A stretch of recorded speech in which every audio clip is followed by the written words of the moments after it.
24 जुलाई 1997 रात करीब 10 बजे मुख्यमंत्री लालू यादव अपने बेडरूम में पहुंचे।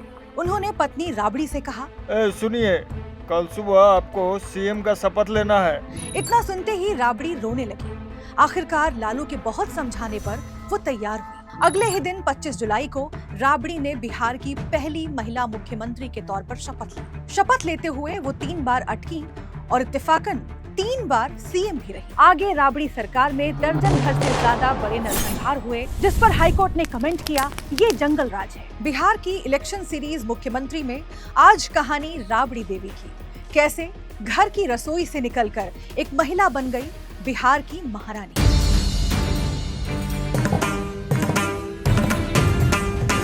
राबड़ी का जन्म 1 जनवरी 1955 को गोपालगंज जिले के सेलार कला गांव में हुआ। पिता शिव प्रसाद चौधरी सरकारी ठेकेदार थे। मां महाराजिया देवी गृहिणी थी। राबड़ी 7 भाई बहन है। राबड़ी ने 5वीं तक की पढ़ाई की और जब 18 साल की हुई तो पिता ने लड़का देखना शुरू कर दिया। तभी उन्हें फुलवरिया के एक लड़के के बारे में पता चला जो पटना में पढ़ रहा था।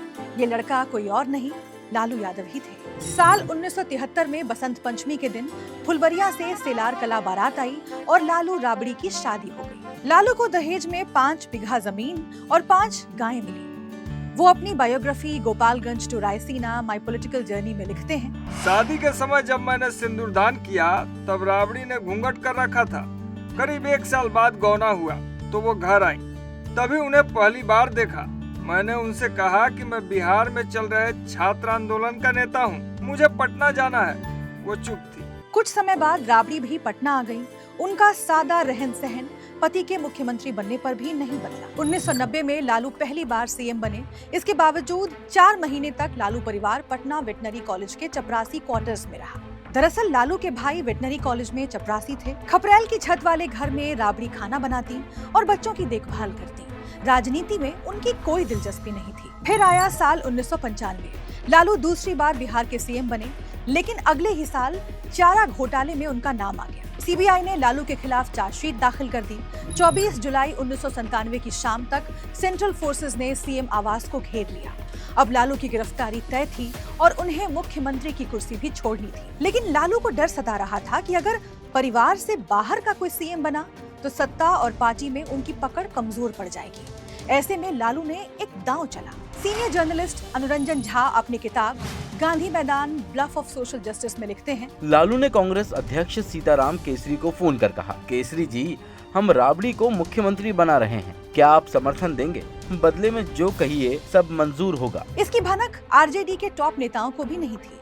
सियासत के कद्दावर खिलाड़ी लालू यादव जानते थे कि सीएम की कुर्सी ऐसी चीज है जिसमें अपनों के अलावा किसी और पर भरोसा नहीं किया जा सकता। इधर राबड़ी के भाई और बाहुबली साधु यादव ने अपने अंदाज में उन नेताओं को चुप करा दिया जिनकी नजर सीएम की कुर्सी पर थी। अगले दिन यानी 25 जुलाई को विधायक दल की मीटिंग में राबड़ी के नाम पर सहमति बनी। इसी दिन शाम 6 बजे राबड़ी ने मुख्यमंत्री पद की शपथ ली। इस तरह लालू ने सत्ता और पार्टी पर पकड़ अपने पास ही रखी। दूसरी तरफ राबड़ी देवी की जिंदगी महज 24 घंटे में पूरी तरह बदल गई। शपथ के बाद 28 जुलाई 1997 को बिहार विधानसभा में विश्वास प्रस्ताव लाया गया।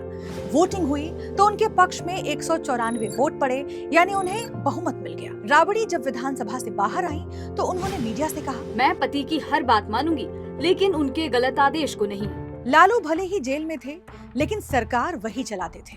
ट्रांसफर, पोस्टिंग जैसे सभी जरूरी कामों के लिए वे अधिकारियों को बुलाते और फिर राबड़ी को डायरेक्शन देते। लालू परिवार में एक अनकहा समझौता था कि साधु यादव, जगदानंद सिंह, सीएम के प्रिंसिपल सेक्रेटरी मुकुंद प्रसाद जैसे लोग राबड़ी की सरकार चलाने में मदद करेंगे। आगे राबड़ी सरकार में वो दौर आया जब बिहार में एक के बाद एक कई जातीय नरसंहार हुए। 25 जनवरी 1999 को रणवीर सेना ने शंकर बिगहा में 23 और 10 फरवरी को नारायणपुर गांव में 11 दलितों की हत्या कर दी। 15 दिन में 34 दलितों की हत्या से देश भर में बवाल मच गया। तब केंद्र में बीजेपी के अटल बिहारी वाजपेयी की सरकार थी, जिसने 12 फरवरी को राबड़ी देवी की सरकार बर्खास्त कर दी और बिहार में राष्ट्रपति शासन लगा दिया। विरोध में लालू और राबड़ी अपने समर्थकों के साथ पटना की सड़कों पर उतर आए। कांग्रेस ने भी लालू को समर्थन देते हुए ऐलान किया कि वे संसद में राष्ट्रपति शासन के खिलाफ वोट करेंगे। वाजपेयी की एनडीए अलायंस के पास लोकसभा में तो बहुमत था, लेकिन राज्यसभा में नहीं। आखिरकार 8 मार्च को सरकार ने राष्ट्रपति शासन वापस ले लिया और अगले ही दिन राबड़ी देवी दूसरी बार सीएम बनी। फरवरी 2000 में आरजेडी लालू के चेहरे पर चुनाव लड़ी और 124 सीटें जीतकर सबसे बड़ी पार्टी बनी। लेकिन लालू ने खुद की जगह राबड़ी को ही तीसरी बार बिहार का मुख्यमंत्री बनाया। राबड़ी के कार्यकाल में अपराध अपने चरम पर पहुंच गया था। अफसरों की मनमानी और घुसखोरी खुलेआम चल रही थी। 5 अगस्त 1997 को एक केस की सुनवाई में पटना हाईकोर्ट के जस्टिस वीपी सिंह और धर्मपाल सिन्हा की बेंच ने कहा, बिहार में सरकार नाम की कोई चीज नहीं है, जंगल राज है, भ्रष्ट अफसर प्रशासन चला रहे हैं। राबड़ी 2005 तक मुख्यमंत्री रही, फिर 2005 और 2010 में राघोपुर से 2 बार विधायक रही। 70 साल की राबड़ी फिलहाल बिहार विधान परिषद की नेता प्रतिपक्ष और एमएलसी हैं। 28 साल से राजनीति में एक्टिव राबड़ी ने करीब 8 साल तक बिहार की सत्ता संभाली। आज लालू और राबड़ी की शादी को करीब 52 साल हो चुके हैं। राबड़ी उन्हें साहिब कहकर बुलाती है। निजी रिश्तों पर लालू ने एक इंटरव्यू में बताया था कि राबड़ी को मेकअप करने या लिपस्टिक लगाने का शौक नहीं है। वे छोटी बिंदी और लंबा सिंदूर लगाती हैं। हर करवा चौथ और छठ पर लालू घर पर रहते हैं और राबड़ी के साथ पूजा पाठ करते हैं। कई खास मौकों पर तो दोनों एक दूसरे को गुलाब भी देते हैं। राबड़ी देवी भले ही 3 बार बिहार की सीएम रही, लेकिन उनकी पहचान और पूरा जीवन लालू के इर्द गिर्द ही रहा। मुख्यमंत्री के इस एपिसोड में इतना ही। अगले एपिसोड में कहानी नीतीश कुमार की। इस तरह के और इंटरेस्टिंग एपिसोड्स देखने के लिए डाउनलोड करें दैनिक भास्कर ऐप।